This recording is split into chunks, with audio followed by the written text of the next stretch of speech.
अब मैं रिक्वेस्ट करना चाहूंगी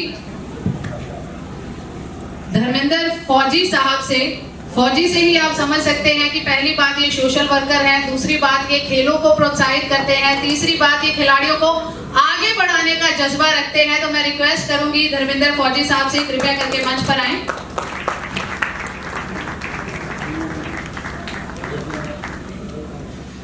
बहुत बहुत स्वागत है सर आपका इस कॉन्क्लेव में।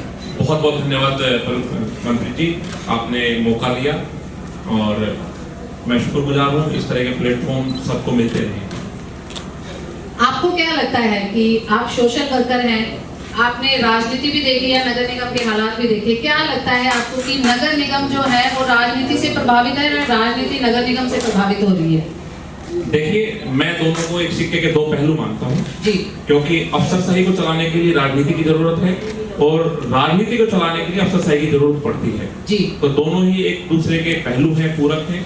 अगर आप खाली राजनीति करोगे और क्योंकि हमारा ये देश में इस तरह का लोकतंत्र है कि 8वीं पास भी एमपी बना हुआ है, 10वीं पास भी एमपी बने हुए हैं, तो अगर उनको गाइडेंस मिले, बिना अगर उनको अधिकारियों की गाइडेंस नहीं मिलेगी तो वो सरकार नहीं चला पाएंगे। तो मैं इसको एक दूसरे का पूरक मानता हूँ।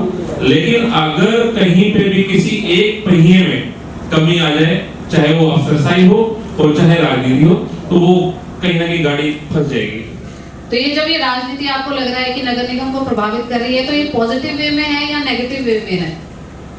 दोनों ही चीजें हैं यहाँ पे जी। अगर मैं सिर्फ बात करूँ गुड़गांव की राजनीति इस तरह से प्रभावित करती है कि जैसे पीछे भी एक वक्ता ने कहा था कि यहाँ पे जो नगर निगम में अधिकारी आए हुए हैं जी, उनकी पूरी टीम यहाँ पे है, वो अपने नीचे लोगों को लेके आते हैं और जिस तरह से पैसा लूटा जाए उस तरह से पैसे निकालने की पूरी यहाँ पे प्लानिंग होती है। तो डेवलपमेंट की अगर हम बात करते हैं कि आप काफी वर्षों से हैं गुरुग्राम में, आपको लगता है कि नगर निगम के आने के बाद जो है अब बेहतर से बेहतरीन होने की कगार पर है, कुछ बड़ा है? देखिए मनप्रीत जी, मैं यहाँ का बाशिंदा हूँ, मेरा जन्म यही हुआ है जी। तो पहले गांव में आबादी कम थी जी, और जिस तरह से नगर निगम प्लानिंग कर रही है वो उस प्लानिंग को सिर्फ जो अब उनके आंकड़ों में है, उसकी वोटर लिस्ट में आंकड़े हैं, उनको देख के कर रही है। जहां पे मेरे को सीवर डालने हैं 36 इंच के जी, वहां पे अगर 9 इंच का सीवर डालोगे उस पॉपुलेशन को देखते हुए तो वो खराब होगा। तो हमें सोचने की जरूरत है, जितनी भी अफसरशाही है और जितने भी राजनेता हैं उन्हें सोचने की जरूरत है कि एसी रूम में बैठ के प्लानिंग ना की जाए। अब हमारी प्लानिंग होती है चंडीगढ़ से जी, और चंडीगढ़ में बैठने वाले को ये नहीं पता कि यहाँ पे पहले क्या था, वो सिर्फ नक्शा उसके सामने खोला जाता है और वो ऐसे लकीर मार देता है यहाँ से निकाल दो रोड जी। लेकिन उसे ये नहीं पता कि जब यहाँ से रोड निकलेगा तो वहां पे पानी का जो निकास होता था वो बंद हो जाएगा और जो चीजें थी छोटी मोटी यहाँ पे वो बाधित हो जाएगी। तो मैं ये मानता हूं कि अगर सही से प्लानिंग की जाए और गुड़गांव में बजट बता रहे थे 3000 करोड़ का, नगर निगम ही रोड बनाती है उसको जी, लेकिन फिर पता चलता है कि इसमें तो सीवर डलने थे क्योंकि अब सीवर की जरूरत होगी। क्योंकि मैं गांव से आता हूं तो मुझे पता है जी, पहले रोड बनाया, फिर उस रोड को तोड़ के जी, फिर सीवर डाले गए। रोड बनने में पैसा खाया गया जी, रोड को तोड़ने में पैसा खाया गया, फिर दोबारा से सीवर डालने के बाद दोबारा से जो रोड बनेगा जी, जी, फिर उसमें पैसा खाया जाएगा। और इसमें ये नहीं देखा जाता कि शेल्फ लाइफ क्या दी थी आपने सड़क की, पहले उसकी मेंटेनेंस हो, वो चले, वो तो बात की बात है। तो भ्रष्टाचार जो है सीधा सीधा वहीं से शुरुआत हो जाती है। जो सड़क बन रही है वो कैसे बन रही है? प्लानिंग अगर सही हो तो भ्रष्टाचार कम होगा, लेकिन अगर प्लानिंग नहीं होगी, अगर कोई बजट पास हो रहा है किसी चीज का 100 करोड़ रुपए का जी, और उस चीज को बिना प्लानिंग कराया जाए तो वो 500 करोड़ में भी नहीं हो सकता। जैसे कि कई बार अभी पीछे खेलगांव दिल्ली में हुआ था कि बजट था 5000 करोड़ का, वो 14000 करोड़ में भी काम नहीं हुआ क्योंकि प्लानिंग नहीं थी पहले से। तो जब तक प्लानिंग नहीं होगी, जब तक वहां के लोकल बाशिंदों से, आरडब्ल्यूए से, उस गांव के जो पुराने बाशिंदे हैं उनसे सलाह लेके, और नगर निगम को इतना बड़ा तो वो विभाग है नहीं कि कहीं बैठ ही नहीं सकते इकट्ठे जी, सारे डिपार्टमेंट एक साथ बैठे और प्लानिंग करें किसी भी डेवलपमेंट के लिए। ऐसा ना करें कि एक बार रोड बनाओ, फिर सीवर बनाओ, फिर उसमें पानी की लाइन रहेगी, फिर तोड़ दो उसको। परेशानी किसकी है, पैसा किसका है? मैं बोलता हूँ पैसा जनता का है, परेशान जनता होती है, जो अधिकारी अंदर बैठा हुआ है ऑफिस में वो बैठा हुआ है। तो ये एक बहुत बड़ा कारण है, भ्रष्टाचार का भी मैं कारण कहूंगा इसको, क्योंकि भ्रष्टाचार ही हो रहा है, तोड़ने में पैसा हो रहा है, फिर उसको दोबारा से बनाने में पैसा। मैं नहीं कह रहा कि सरकार, मैं बात ही नहीं करूंगा, सरकार की नियत साफ है, क्योंकि 3000 करोड़ का बजट आ रहा है तो इसका मतलब लाजमी है पैसा लगना चाहिए, लेकिन वो पैसा लग भी रहा है। और कहने का मतलब ये है, उदाहरण दूं मैं, कि अगर मेरे को कोई और बीमारी है, मान लो मेरे को बुखार है और मैं जाके योगा के टीचर से मैं बोलूं कि मेरे को ठीक कर दो, बुखार है तो मेरे को मेडिसिन तो लेनी पड़ेगी ना। फिटनेस रहने के लिए मैं योगा के पास जा सकता हूँ, योगा टीचर के पास। तो ऐसा ही इस नगर निगम में हो रहा है कि जो प्लानिंग है वो सही रूप से नहीं हो रही है। तो ये जो आप कह रहे हैं ये ऐसा है कि जानबूझ के किया जा रहा है या फिर नहीं समझ आ रहा है इसलिए हो रहा है? देखिए, ये सवाल ही बहुत आपको क्लियर कर रहा है कि जानबूझ के। अभी पीछे वक्ता ने बोला कि हर चीज में कमीशन है जी, और कमीशन के कारण ही ऐसा हो रहा है कि आप रोड बनाइए जी, रोड बनेगा तो कमीशन मिलेगा, फिर उस रोड को तोड़िए तो भी कमीशन मिलेगा, क्योंकि उसका जो मलबा निकलता है वो भी बिकता है, उसको तुड़ाई का जो पैसा है वो टेंडर लेता है, वो भी पैसा देता है जी। दोबारा से सीवर डालेगा उसमें भी कमीशन मिलेगा, और दोबारा से रोड बनेगा तो उसमें भी कमीशन मिलेगा। तो एक तरह से ये प्री प्लानिंग है सारी चीजें। और अगर प्रशासन चाहे, अगर मैं कह रहा हूँ राजनीति की बात आती है जी, क्या अगर निगम के जो अधिकारी हैं इनके ऊपर कुछ नहीं लग सकता, उनको बिठाया नहीं जा सकता? अगर सबसे बड़ी समस्या तो ये है कि गुड़गांव में जैसे 4 विधानसभा हैं जी जी, और लगभग 2 विधानसभा को तो प्रभावित करता है नगर निगम, और अब तो 4 को करेगा क्योंकि मानेसर भी बन गया है। तो सबसे बड़ी समस्या है कि 4 विधायक एक साथ बैठाने जी, नगर निगम के चारों जो विधायक है, अपने राजनीतिक जितने विधायक विधानसभा है उनके विधायक और जितने हमारे नगर निगम के अधिकारी हैं एक साथ बैठें, प्लानिंग करें, अपनी समस्याओं से अवगत कराएं और उसके बाद प्लान करके उसको एग्जीक्यूट करें। भ्रष्टाचार की अगर हम बात करें कि जो कोई नगर निगम में एंटर करता है तो उसको टेंशन होता है कि मेरा काम होगा या नहीं होगा, होगा तो किस आधार पर होगा और क्या मुझे कुछ देना पड़ेगा। आम लोगों की अगर हम बात कर रहे हैं तो आपको क्या लगता है कि भ्रष्टाचार है या नहीं है? देखिए, पहले तो ये कह देते थे कि भाई पैसे दे दो काम हो जाएगा, आजकल पैसे दे के भी काम की कोई गारंटी नहीं कि हो जाएगा। हाँ जी, तो बिल्कुल है ऐसा, कई महकमे ऐसे हैं जहाँ पे पैसे दे के भी काम नहीं होता।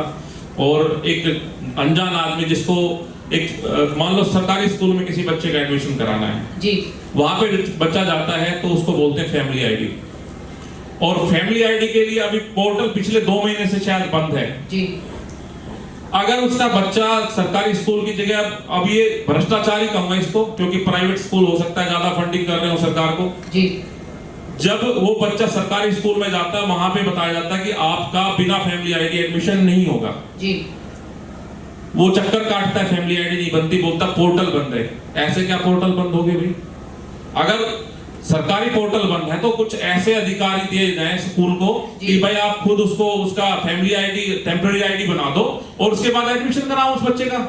लेकिन वो बच्चे का जब सरकारी स्कूल में एडमिशन नहीं होता तो वो भागता है प्राइवेट स्कूल की तरफ जी। और उसकी इतनी हैसियत नहीं है कि वो अपने बच्चे को प्राइवेट स्कूल में पढ़ाए, क्योंकि सरकार प्राइवेट स्कूलों की फीस बहुत मोटी है जी जी। तो होता क्या है कि उसको अपने बच्चे की फीस पे करने के लिए भ्रष्टाचार करना पड़ता है। ये जहां पर जरूरत होगी वहां पे भ्रष्टाचार बढ़ेगा, जहां पे पैसा होगा वहां भ्रष्टाचार बढ़ेगा। 3000 करोड़ का बजट है तो लाजमी भ्रष्टाचार होगा। अगर हम नगर निगम की बात करें तो आपके इलाके की अगर बात करें, क्या आप उनके सारी सुविधाओं से सहमत है? मतलब आपको सेटिस्फेक्शन है आपको कि हाँ मेरे एरिया में जो है नगर निगम की सुविधाएं हैं? मैं तो क्या, कोई भी गुड़गांव वासी अगर ये कहते कि मैं सेटिस्फाइड हूं तो मैं मान लूंगा। कहीं पे भी आप देखिए जल भराव की समस्या, आपके फोटो ये 15 साल बेमिसाल के जो नीचे 4 फोटो लगाए ना आपने, ये आपके सारे कंक्लेव की पोल खोलते हैं कि आप क्या कहना चाह रहे हो जी। तो कहीं पे भी चले जाइए, पूरे गुड़गांव की हालत है। हर जगह हम टेंडर ऐसे लोगों को देते हैं जो भ्रष्ट हैं जी। पहले उसका पिछला बैकग्राउंड देखिए, शादी ब्याह करते हैं, बच्चे का देखते हैं, परिवार कैसा, खानदान कैसा है, लड़का कैसा है। लेकिन हम टेंडर देते हैं 10-10 हजार करोड़ के, 15-15 हजार करोड़ के, 5-5 साल, 10-10 साल के लिए, लेकिन उसका हम बैकग्राउंड नहीं देखते, उसकी हैसियत क्या है, वो काम करेगा भी नहीं करेगा। लेकिन सिफारिश के चक्कर में भाई ठीक है, राजनेता ने फोन कर दिया इसको टेंडर दे दो जी, ये पता नहीं है कि वो क्या काम करेगा। वो पहले बदमाश था, अब उसने टेंडर ले लिया, वो तो उसने बदमाशी करनी है। आप किसी को मना करोगे कूड़ा मत डालो, डालेगा। शहर के हर कोने में आप कोई भी वार्ड उठा के देख लीजिए, किसी से पूछ के देख लीजिए, हर जगह डालते बोले ठीक है ट्रॉली खाली कर दो। 2 दिन खाली करेंगे, तीसरे दिन उनको बोलेंगे 1-2 डंपर उठवाएंगे, बाकी पड़ा रहेगा जी। तो ये भ्रष्टाचार हो रहा है। क्यों हो रहा है कि ट्रांसपोर्ट में जो पैसा लगना था, उसको दोबारा से सेग्रीगेट करने के लिए जो पैसा लगना था, वो यहीं पे सरकार दोबारा बदलेगी, दोबारा टेंडर होंगे, किसी और को मिल जाएगा, अगला भुगतेगा। तो ये भ्रष्टाचार है। मैं इसको बिल्कुल सहमत हूं इस बात से कि भ्रष्टाचार हर जगह फैला हुआ है, इस पे अंकुश लगाने की जरूरत है। और अंकुश तब लगेगा जब सरकार भी सख्त होगी और अधिकारियों के ऊपर सख्ती रखी जाएगी। और इसका हल क्या मानते हैं इन चीजों का? भ्रष्टाचार है, राजनीति से प्रभावित है और डेवलपमेंट नहीं हो रही, हल क्या है इन चीजों का? देखिए, सबसे पहले तो मैं एक बात कहूंगा कि मैं खिलाड़ी रहा हूं खुद भी, और अभी भी मैं खेलों से जुड़ा हूं। गुड़गांवा 50% रेवेन्यू देता है जी, और गुड़गांवा के विकास की जिम्मेदारी जीएमडीए और नगर निगम की है जी। लेकिन आज गुड़गांवा के अंदर अगर मूलभूत सुविधाओं की बात करिए, मैं ये नहीं कहता कि बारिश में पानी भरना आम बात है, उसकी निकासी होना वो बहुत बड़ी बात है। लेकिन उसके अलावा जो इंफ्रास्ट्रक्चर की बात है, हमारे गुड़गांव में ओलंपियन बच्चे हैं। अगर शिवानी कटारिया की बात करें, ओपी कराना की बात करें, अनूप कुमार की बात करें, तो हमारे यहाँ पे ओलंपिक खिलाड़ियों की भरमार है। लेकिन हमारे पास में एक इंडोर स्टेडियम नहीं है। अगर किसी बच्चे को प्रैक्टिस करनी है सर्दियों के दिनों में स्विमिंग की, तो उसको बेंगलोर जाना पड़ रहा है। क्या हम उसको ऐसी सुविधाएं नहीं दे सकते? एक बच्चा यहाँ पे अगर अच्छी एकेडमी हो, अच्छे स्टेडियम हो, अच्छा इंफ्रास्ट्रक्चर हो, तो खिलाड़ी बच्चे स्वस्थ होंगे, एक अच्छा खिलाड़ी बनेगा। और जिस आदमी के अंदर, मैं बोलता हूँ दिमाग कितना भी हो, मैं हमेशा बोलता हूँ 60-40 का रेशो हर बच्चे के अंदर होना चाहिए। आप अपने बच्चे को 100% पढ़ाइए, लेकिन अगर वो शरीर से विकलांग है, शारीरिक क्षमताओं से विकलांग है, तो मैं उसको 0 समझता हूँ। अपने बच्चे को 60% पढ़ाई और 40% आप उसमें शारीरिक क्षमताओं पर जोर दीजिए, 100% रिजल्ट हासिल होता है उस बच्चे को। रही बात समाधान की कि समाधान किस प्रकार से करें, तो सबसे पहला है प्लानिंग। जितने भी हमारे नगर निगम के अधिकारी हैं, उनके ऊपर अंकुश लगे। वो किसी भी क्षेत्र की, किसी भी वार्ड की जब प्लानिंग करें, तो उसमें सिर्फ पार्षद को शामिल, अब तो चलो नगर निगम भंग कर दिया है, पार्षदों की भी ताकतें खोज ली हैं। अभी तो पार्षद भी खुल के बोलेंगे। वैसे अगर किसी पार्षद से आप पूछोगे तो धड़ाके से बोलेगा कि हाँ भ्रष्टाचार है। हाँ जी, बिल्कुल। तो होता क्या है कि सिर्फ एक पार्षद को इन्वॉल्व कर देते हैं उसमें जी। मैं कहता हूं कि किसी भी काम, कहीं भी काम हो रहा है, वहां पे कमेटी बनाई जाए जी। कमेटी के अंदर ये देखा जाए, अभी किसी काम को पूरा होने के बाद में, मंत्री जी, पूरा होने के बाद में जाके उसके इंस्पेक्शन करते हैं जी जी। एक कमेटी बनाइए, काम के दौरान उसको चेक करिए, बीच-बीच में आप इंस्पेक्शन करें। बिल्कुल।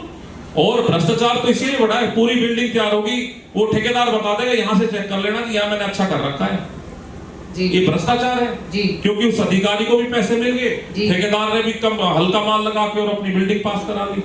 तो ऐसी कमेटी तैयार की जाए हर वार्ड के अंदर कि वो निगाह रखें उस काम पे, किस प्रकार से काम हो रहा है और किस तरह से उस काम को होना चाहिए। स्थानीय लोगों को इन्वॉल्व करना चाहिए अगर कुछ निगम के दायरे में काम हो रहा है। बिल्कुल, हर वार्ड के अंदर एक कमेटी हो किसी भी काम के लिए, किसी गांव में हो रहा है, किसी कॉलोनी में हो रहा है, किसी सेक्टर में हो रहा है, वहां की आरडब्ल्यू के शामिल करिए, उसमें एक कमेटी बनाइए और तब उसको काम को पूरा करिए। मेरे हिसाब से हर वार्ड के अंदर 100 करोड़ का अप्रोक्स बजट है, किसी में 75 है, किसी में 100 है, किसी में 125 है, किसी में हर जैसे जैसे पार्षद की मेहनत थी उस हिसाब से उसने काम कराया है। तो जब 100 करोड़ के काम हो रहे हैं और एक वार्ड की जो पॉपुलेशन है उसमें अगर 15,000 लोग रह रहे हैं, 15,000 तो बाशिंदे हैं जी, लेकिन हकीकत में वहां पे लोग रहते हैं 1.5 लाख से 2 लाख। अगर मैं अपने वार्ड की बात करूं, पहले तो वार्ड नंबर 24 था, फिर 10 कर दिया, अब 11 कर दिया, अब थोड़ी सी प्लानिंग और चेंज होगी जब तक ये ऊपर की इलेक्शन नहीं होने थे, जब तक उसके बाद फिर दोबारा ये चेंज करके दोबारा से आएगा ये, तो इसमें भी रिव्यू की जरूरत है। अब एरिया बता दिया गाड़ोली से लेके बहरामपुर तक जी। गाड़ोली का अगर पार्षद बनता है तो उसे बहरामपुर की समस्याओं का नहीं पता कि क्या है जी जी, क्योंकि उसने काम ही नहीं किया अभी तक वहां पे। तो ये जरूरत है वहां की, कोई भी छोटा काम करो बड़ा काम हो, और निगम के काम 10-20 लाख से कम तो कोई होते नहीं है, सारे काम बड़े ही हो रहे हैं। तो एक छोटी कमेटी 10-5 आदमी कमेटी बना के उसका रिव्यू ले जाए कि किस प्रकार से इसका होना चाहिए, और बीच बीच में उसको चेक करके उसको पूरा कराने तक उसके ऊपर पूरा अंकुश होना चाहिए। अंत में आपसे एक डिफरेंट सवाल भी पूछूंगी, और यहाँ मैं कहूँ कि आप अपील करेंगे कि यहाँ पर दिग्गज लोग बैठे हैं जो राजनीति के ही हैं, और अगर हम बात करें पार्षद हैं या आपकी आवाज ऊपर भी पहुंचा सकते हैं, खिलाड़ियों के साथ आप बहुत ज्यादा संबंधित हैं और बहुत आप कोशिश भी करते हैं, हैंडबॉल एसोसिएशन के अध्यक्ष है अगर मैं गलत नहीं हूँ तो क्या कहना चाहेंगे कि धरातल पर हम क्या ऐसा करें कि हमारे देश के खिलाड़ी और आगे बढ़े, या हमारे एरिया के खिलाड़ियों को हम कैसे आगे बढ़ा सकते हैं? बहुत अच्छा सवाल का जवाब देने के लिए मेरे को आपने बोला है मनप्रीत जी, मैं धन्यवाद हूँ प्रार्थी हूँ आपका इस बात का। यहाँ पे मैं दिग्गज देख रहा हूँ सभी पार्टियों की, चाहे बीजेपी हो, चाहे आम आदमी पार्टी हो, चाहे कांग्रेस पार्टी हो, चाहे इनेलो हो, चाहे जेजेपी हो, सारे दिग्गज गुड़गांव के यहाँ पे आपने एकत्रित किए हैं। मैं इस चैनल के माध्यम से, इस प्लेटफॉर्म के माध्यम से सिर्फ आपसे रिक्वेस्ट करना चाहूंगा कि आप किसी की भी सरकार आए, किसी के भी पार्षद बने, किसी के भी विधायक बने, लेकिन जो मजबूत लोग हैं वो हमेशा मजबूत रहेंगे। अगर कोई मजबूत, जैसे ऋषिराज राणा भाई बैठे हैं, डागर साहब बैठे हैं, मन गोयल भाई बैठे हैं, ये अपने आप में मजबूत हैं। ये अपने समाज के लिए, अपने बच्चों के लिए एक नई दिशा और दशा देने का काम हमेशा कर सकते हैं और करते रहते हैं। तो मैं इस मंच के माध्यम से आप सभी से अपील करूंगा कि जितने हमारे बच्चे हैं उनको मूलभूत सुविधाएं, आप चाहे 100 करोड़ का काम कराएं, उस 100 करोड़ के काम में सिर्फ 1% चाहूंगा आपसे, 1 करोड़ रुपए अपने वार्ड के अंदर खेलों से संबंधित चीजें जरूर बनाएं, चाहे वो खेल ग्राउंड हो, चाहे कोई इंडोर स्टेडियम हो, और मैं कह रहा हूं 5 करोड़ में आराम से इंडोर स्टेडियम बन रहा है जी। अगर हम सही से, मैं गलत नहीं हूं तो आप सबको पता है 5 से 10 करोड़ रुपए में इंडोर स्टेडियम तैयार हो रहे हैं। अपने अपने वार्डों में खेलों के ऊपर बहुत ज्यादा जोर देने की जरूरत है। हमारे बच्चे मोबाइलों में फंसे हुए हैं जी जी। उसका कारण है, सबसे बड़ा कारण ही ये है कि हम उसको ना तो अच्छा ग्राउंड दे पा रहे हैं, ना ही अच्छा इंफ्रास्ट्रक्चर दे पा रहे हैं, ना ही ऐसा माहौल दे पा रहे हैं। अब एक बच्चा है घर में, घर से बाहर निकलेगा तो पूरा पानी और करकट, कूड़ा करकट दिखाएगा, बोलोगे घर में रहे, घर में क्या करेगा वो, कब तक पढ़ेगा? उसको भी अपनी जो बाकी चीजें वो पूरा करने के लिए जरूरत है, उसको भी चाहिए कि उसके हाथ काम करें, उसके दिमाग काम करें। तो सबसे अच्छा माध्यम है उसके लिए खेल, और जब वो बच्चा घर से बाहर निकलेगा उसको अपने इलाके में अच्छा स्टेडियम मिलेगा, अच्छा ग्राउंड मिलेगा, अच्छा इंफ्रास्ट्रक्चर मिलेगा, तो वो जो दिमाग से काम कर रहा है, वो पढ़ाई कर रहा है, तो उसके अलावा शारीरिक क्षमता भी उसकी अच्छी होगी। और जब तक शारीरिक रूप से कोई स्वस्थ नहीं है तो मेरे मानना ये है कि वो जीरो है। आप अपने बच्चे को कितना भी पढ़ाइए, लेकिन अगर वो शारीरिक क्षमताओं में पूरा नहीं है तो वो जीरो है। तो मेरा सभी से आग्रह है, जितने भी पार्टियों के सदस्य यहाँ पे बैठे हुए हैं, आप किसी के भी वार्ड पार्षद बनिए, किसी के भी विधायक बनिए, किसी का भी मेयर बने, लेकिन अपने वार्ड में, अपने क्षेत्र में इतनी कमी है कि आपको मैं गिनाऊं, देवीलाल स्टेडियम सिर्फ एक स्टेडियम है, नेहरू स्टेडियम भी नामनाथ का स्टेडियम हो गया, एक हॉकी ट्रफ के अलावा कोई कुछ नहीं है वहां पे। वहां पे एक मुख्यालय, उनको हेडक्वार्टर ऑफिस बना हुआ है और कोई सुविधा नहीं है वहां पे, ना ट्रैक है, ना कोई बच्चों की तैयारी के लिए जगह है। देवीलाल स्टेडियम हर शहर में, आप किसी भी क्षेत्र में चले जाइए, रोहतक चले जाइए, सोनीपत चले, ऐसे 10 स्टेडियम मिलेंगे आपको। इतना अच्छा इंफ्रा डेवलप हो रखा है बाकी शहरों में, और वो किससे हो रखा है? गुड़गांव के पैसे से। अगर हम गुड़गांव के बाशिंदे होके गुड़गांव के पैसे को गुड़गांव में नहीं लगा सकते तो हमारा फायदा क्या है नेता बनने का? क्या फायदा हमारा पार्षद बनने का? क्या फायदा हमारा यहाँ पे अधिकारी बनने का? क्या हमारा फायदा बाशिंदे बनने का? हमारा सबसे पहला मूलभूत सुविधाएं देने का फर्ज बनता है। और मैं सभी पार्टी से निवेदन करूंगा कि आप किसी भी पार्टी से हो, किसी भी दल से हो, अपने सरकार अफसरशाही के ऊपर अंकुश लगाइए, उनसे काम कराइए। काम कराने की जिम्मेदारी पार्षद की होती है, काम कराने की जिम्मेदारी विधायक की होती है और मेयर की होती है। तो नगर निगम में आप सबका अब दोबारा से इलेक्शन आने वाले हैं, तो आप अच्छे तरह से लड़िए। सबको शुभकामनाएं देता हूं मैं सभी पार्टियों को, क्योंकि मैं न्यूट्रल हूं तो मैं सबको शुभकामनाएं दे सकता हूं, चाहे वो बीजेपी हो, कांग्रेस हो, जेजेपी हो, सबको मेरी तरफ से शुभकामनाएं। लेकिन सिर्फ एक विनती है आपसे कि खेलों के विकास के लिए आप निरंतर आगे बढ़िए, विकास में डेवलपमेंट करिए, और एक बच्चों को सुनहरा भविष्य दीजिए। बहुत बहुत धन्यवाद फौजी साहब हमसे बात करने के लिए। जी धन्यवाद मैम।